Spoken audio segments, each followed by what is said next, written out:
I'm Hannah Lockwood. I'm with Embrace New Beginnings. Today we're just going to let it all hang out and expose everything and talk about things that we're afraid to talk about, things that we're afraid to share with others, but when we're on the internet we can share with each other. So today I want to talk about the most vital foundation piece for any relationship, friendship, or partnership. I was watching a Brene Brown video today. It's about 10 minutes long, and I'll share the link below. She was talking about this thing called a braving acronym for braving the wilderness. Wilderness is basically, those times and seasons when you have to walk alone, walk away from something, walk away from someone, stand alone when you don't agree with other people or the whole group or things like that. That can be really exhausting and scary and kind of confusing. So I just wanted to talk about trust.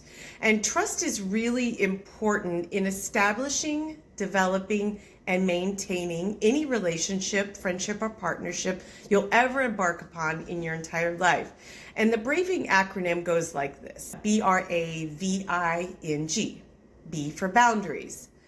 Being able to know what the boundaries are, know what your boundaries are, know what the boundaries are of other people, circumstances, events, things like that, and being able to ask if you don't know, and giving people that open space to be able to ask you as well. Setting clear boundaries about what is and what is not okay. Being able to respect boundaries, especially respecting the boundaries that you set for yourself. Don't disrespect your own boundaries so that you can be included with someone else or a group or a job or anything that puts out your boundaries and completely overrides what you think and believe and feel just so you can be included in something. Also about knowing how to respect other people's boundaries. Sometimes they're kind of clear cut and common knowledge, and sometimes you have to ask for clarity. The next one is reliability. And man, is that difficult, because you have to do what you say and say what you do. You have to not overpromise, not overcommit, and follow through. And that's really difficult, especially as we navigate. We always want to be this yes, yes, yes, say yes to everything, to be a people pleaser, especially if you come from a childhood of abuse where people pleasing was just always in your natural upbringing, and that is something you do very easily. So being able to not overcommit and not overpromise, and being a reliable person that if I say yes to you, you can know wholeheartedly that I am going to come through. I'm going to follow through. You don't have to sit there and worry and panic about, oh my gosh, is she going to do this for me? You know me, and I'm reliable. And that's the person you want to be known as, not a doormat, not somebody that everybody comes to when they need something because they know you're going to say yes, but a person that when they do come to you and ask you to do something and you say yes, that unless there is just some emergency or undue circumstance that happens, you're going to follow through and you're going to do it. The next is accountability. And I just want to emphasize that reliability and accountability are two totally different things. Accountability is saying, okay, I completely dropped the ball. I made a mistake. I did this wrong, and I'm taking acknowledgement and ownership and accountability for that. And I'm going to try to make amends and acknowledge what I did, apologize, and try to fix it or do better the next time. When you're an accountable person, you are not blaming other people.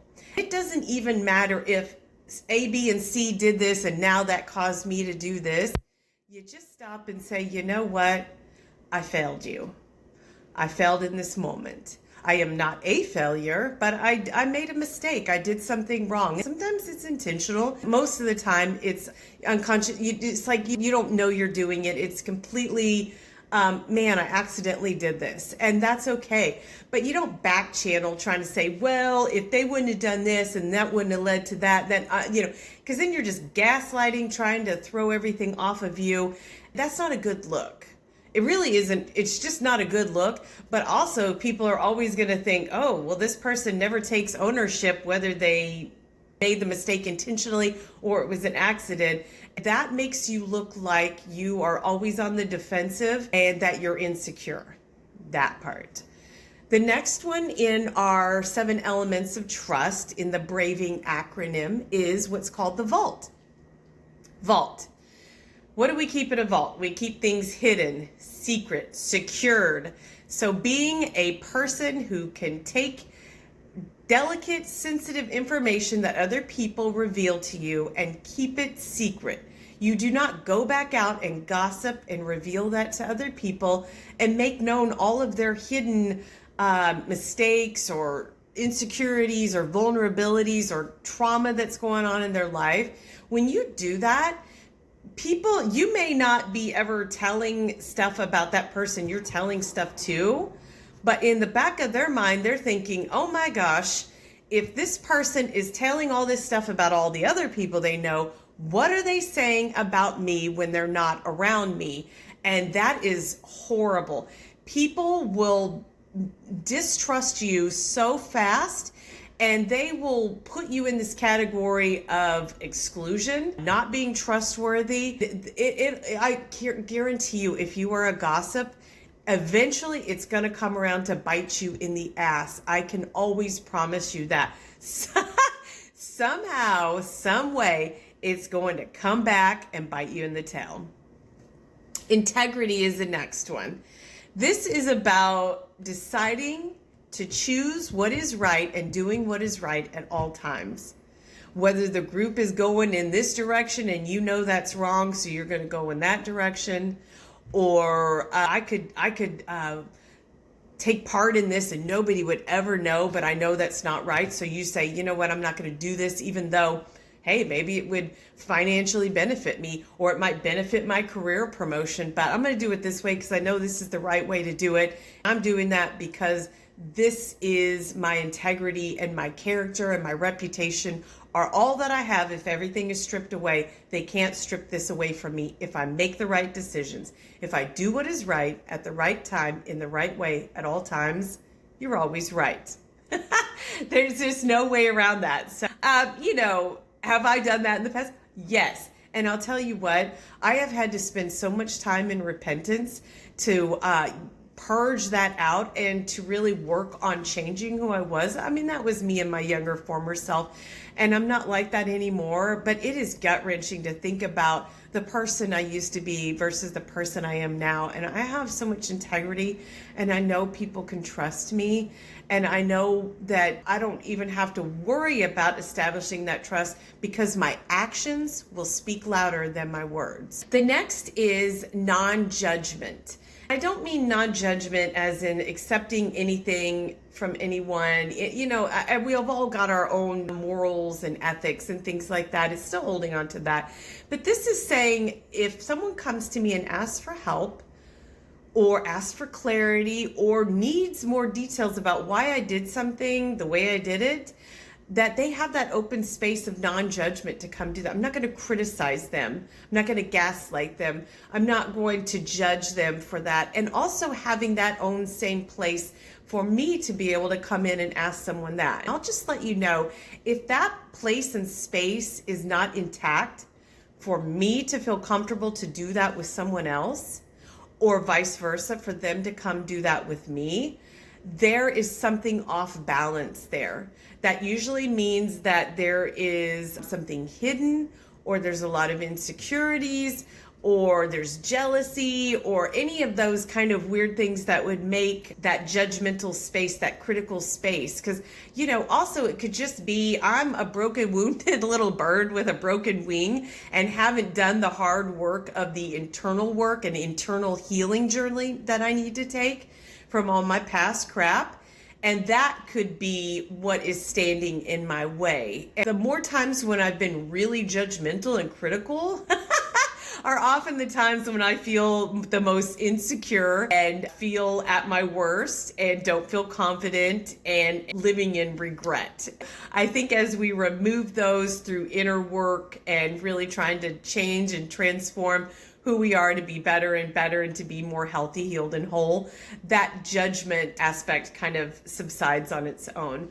But it's a good idea, no matter if you have past trauma, past childhood abuse, past pain, or not, to always work on having that non-judgmental open space, giving people a place and an opportunity to be able to do a back and forth with you and to get clarity and to just feel safe enough with you. The final piece on our 7 elements of trust in the Braving the Wilderness acronym is generosity. And that does not mean you being someone who is there giving everything that you can possibly give and never saying no, or expecting others to give you everything. What this is assuming the best case scenario, assuming the best intent from a person before making a judgment and a decision of action, a course of action. It's about saying, I'm going to assume the best of you, that you probably did not mean to hurt me. It was not intentional. And I'm going to come to you and just give you this generous space to be able to explain yourself. And more often than not, if the person is a genuine person who's not intentionally trying to bring harm or do harm or hurt, you know, it just crap happens. We don't always know the right words to say, and we don't know where everybody's coming from. Sometimes our words are just hurtful or offensive and painful. And that gives us that relationship growth potential to be able to come in and hash it out and work it out and apologize, acknowledge, or compromise, or whatever the case may be. Braving, B-R-A-V-I-G. It is being brave and courageous to step out there and do the things that we're not used to doing, which is embracing new beginnings. When we embrace new beginnings, we are changing who we are right now to become the best version of ourselves. And we know this is a lifelong process. We know it takes courage, but at the foundation of this, we need to have trust. We need to be able to trust ourselves, to be trustworthy for others, to be able to trust others, and the wisdom and the discernment and the knowledge to be able to discover what is worth being trusted, who is trustworthy, and what is truthful.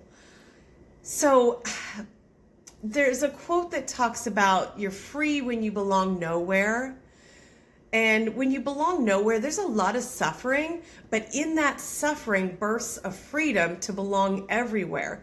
And that's what I'm trying to do here with Embrace New Beginnings, is to say we're going to embark on this new journey of how to live life that's worth living, because we create a life that's worth living.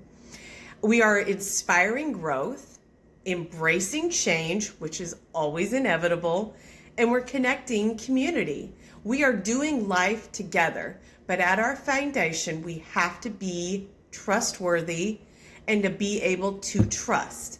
I'm just encouraging you and imploring you to do some inner reflection. Are you a trustworthy person? Are the people in my life trustworthy? Am I creating a trustworthy atmosphere? Am I creating a trustworthy space for others to be genuine with me? And if that answer is yes, then I want to applaud you.